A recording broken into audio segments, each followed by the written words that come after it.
नमस्कार दोस्तों, मैं हूं विशाल। आज की इस वीडियो में हम बात करने वाले हैं सीएए के बारे में, जो भारत में अभी सबसे बड़ा मुद्दा बना हुआ है।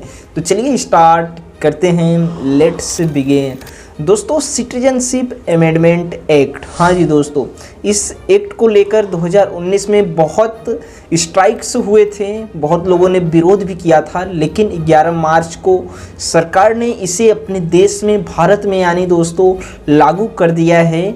इसी के बारे में बता दें आपको, इस एक्ट का एक ही मकसद है कि भारत में जब बंटवारा हुआ था तो उस वक्त बहुत अधिक लोग, आपको बता दें, एक स्थान से दूसरे स्थान पर जाने पर विवश हुए थे और उन्हीं के सुविधा के लिए सरकार ने एक अच्छा कदम तो उठाया है, लेकिन साथ में हमारे देश की स्थिति को भी देखना है दोस्तों।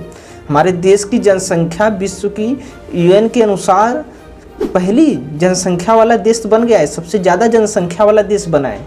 इसलिए दोस्तों इसे भी हमें ध्यान देना है, न कि एक चीज़ को सिर्फ कि उनके सुविधा के लिए हम इस एक्ट के द्वारा उन्हें सुविधा देकर अपने देश के लोगों को असुविधा करें, असुविधा उन्हें पहुंचाएं। तो हमें इस पर भी ध्यान देना है कि हम उस लायक अभी उसके लिए एलिजिबल हैं कि नहीं, उन्हें इस नागरिकता को देने के लिए एलिजिबल भी हैं कि नहीं। इस चीज़ को भी हमें देखना चाहिए, अपने सरकार को भी, क्योंकि अभी अपने देश में देख ले दोस्तों, बेरोजगारी है, तो कई लोग खाना सही से नहीं खा पा रहे हैं, हेल्दी डाइट नहीं ले पा रहे हैं, तो ये सारी चीज़ें, समस्याएं अपने देश में हैं। लेकिन यह एक्ट की बात करें, सीएए की, रियलिटी ऑफ सीएए की बात करें दोस्तों, तो यह यही कहता है कि अगर कोई भी व्यक्ति माइग्रेंट के तौर पे रह रहा है अपने देश में, मतलब बांग्लादेश, पाकिस्तान, अफगानिस्तान से जो आए हुए हैं अभी वर्तमान में, वहाँ पर भारत, दूसरे देश से जो यहाँ पर आए हुए हैं और भारत में बिना किसी पासवर्ड वीज़ा के रह रहे हैं कई सालों से दोस्तों, तो वह चाहे तो सरकार को इस चीज़ को बताकर, इन्फॉर्म कर पोर्टल पर भी और ऑफलाइन भी, उसके जरिए यहाँ की नागरिकता कुछ सालों बाद ले सकते हैं। तो उनके लिए तो यह बहुत अच्छा सुविधा हो गया, क्योंकि जो मुस्लिम कंट्रीज है, मान लीजिए पाकिस्तान में हिंदू जो रह रहे थे, अब उनके साथ तो अच्छा व्यवहार नहीं किया जा रहा था। अभी तो मैं नहीं बता सकता कैसा किया जा रहा है, लेकिन जस्ट कुछ साल पहले की बात करें तो वहाँ पे उन्हें बहुत उत्पीड़न सहना पड़ रहा था। अभी भी कभी न कभी न्यूज़ आ ही जाते हैं दोस्तों कि हिंदू के खिलाफ पाकिस्तान में ऐसा हो गया, तो उनके लिए तो बहुत अच्छा है। और जो भारत में रह रहे हैं पहले से ही शरणार्थी के तौर पे, उनके लिए भी अच्छा है, क्योंकि जो अपने ही देश में बेगाना हो जाए, मतलब वह कल तक अपने देश में थे, लेकिन 14 और 15 अगस्त की रात को अपने ही देश में क्या हो जाते हैं, विदेशी हो जाते हैं दोस्तों। सोचिए, तो उनके लिए तो एक दुखदायक है, क्योंकि अभी भी बॉर्डर के आसपास की बात करें तो वहाँ पर बहुत शरणार्थी के रूप में रहते हैं, और उनका जीवन आप जाकर एक बार देखेंगे ना कैसे रह रहे हैं वो, तो आपको खुद अच्छा लगेगा। नहीं, इन्हें सीए के थ्रू नागरिकता भारत की दी जानी चाहिए। आपको भी रुला देगा वो सिचुएशन, जिस सिचुएशन में वो रह रहे हैं, जहाँ पे इंटरनेट, सारी सुविधाएं तक ना हो, वो अपने आप को बस जीवित रख रहे हैं दोस्तों। तो इसके हिसाब से तो बहुत अच्छा है, उनके लिए एक सुविधा हो जाएगा। और लेकिन सीए में बात करें तो हिंदू, मुस्लिम, सिख, पारसी, ईसाई, इतने ही लोग क्या कर सकते हैं, नागरिकता ले सकते हैं। मुस्लिम अल्पसंख्यक को इसमें जगह नहीं दिया गया है। अब इसका कारण यही बताया जा रहा है कि धर्म के आधार पर इस चीज़ को लागू किया जा रहा है, इस एक्ट को धर्म के तौर पे, क्योंकि इन्हीं सब एरिया में सबसे ज़्यादा इन सभी धर्म के लोगों को उत्पीड़ित किया जा रहा था, पहले भी, अभी भी कहीं ना कहीं होते हैं। तो इसलिए सरकार ने इसका यह जवाब दिया है कि मुस्लिम को हमने इसलिए शामिल नहीं किया है क्योंकि ये सब सारे तीनों देश जो हैं, अफगानिस्तान, बांग्लादेश, पाकिस्तान, ये मुस्लिम देश हैं। तो यहाँ पे तो धर्म जो मुस्लिम होगा उसके खिलाफ तो ऐसी चीज़ें, उत्पीड़न भरा चीज़ तो नहीं किया जा रहा होगा, वहाँ पे उन्हें समस्या क्रिएट तो नहीं किया जा रहा होगा।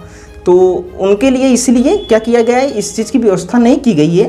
लेकिन हाँ, एक और तरीके से चाहे तो मुस्लिम लोग भी भारत की सिटीजनशिप ले सकते हैं, ऐसा नहीं है कि वो नहीं ले सकते हैं, लेकिन उसका प्रोसेस दूसरा होता है।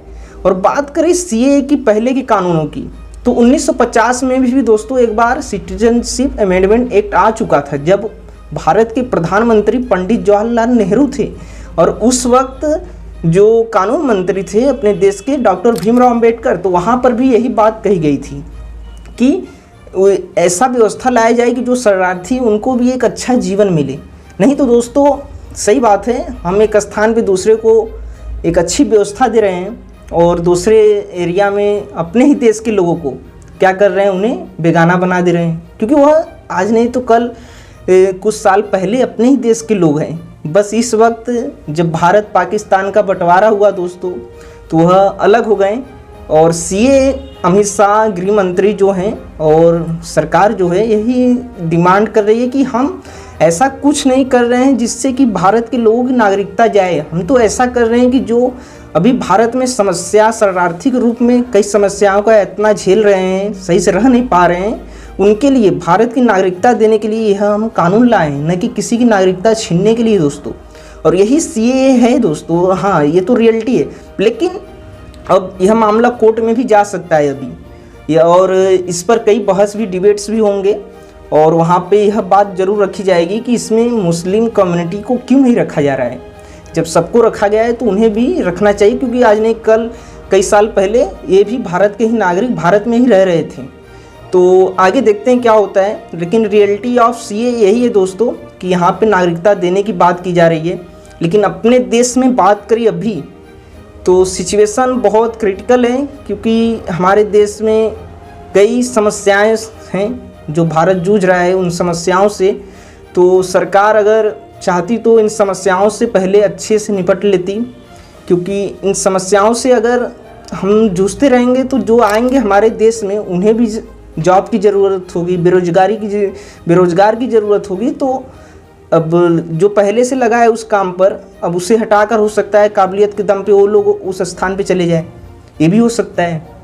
तो इस पर हमें थोड़ा सा सरकार को ध्यान देना चाहिए था कि इन सभी चीज़ों की व्यवस्था पहले कर लेते तो ये कानून आता तो और बेहतर रहता है कि किसी को दिक्कत ना होगी। चलिए हाँ, हमारे देश में पर्याप्त सारी चीज़ें हैं, खाने पीने से लेकर किसी चीज़ की कमी नहीं है, न दवा की न मेडिकल सुविधा की। तो ये सारी चीज़ें ध्यान थोड़ा सरकार देती तो बहुत बेहतर रहता कि जो यहाँ के लोग रह रहे हैं उन्हें कोई समस्या ना हो।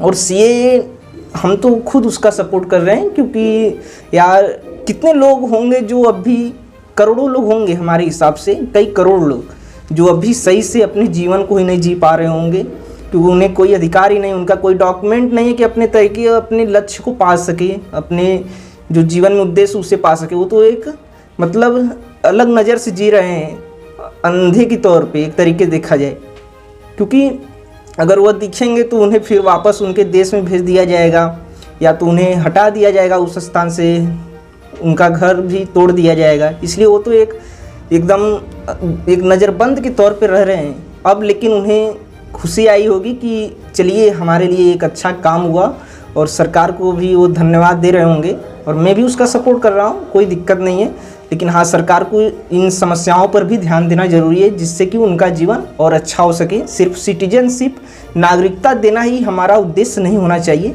उनके लिए जो फैसिलिटीज़ हैं, जो सुविधाएं, जो समस्याएं, उनको भी पूरा करना ज़रूरी है। और अगले 1-2 साल में हमें दिख जाएगा कि सरकार इस पर कितना अच्छे से काम किया है दोस्तों।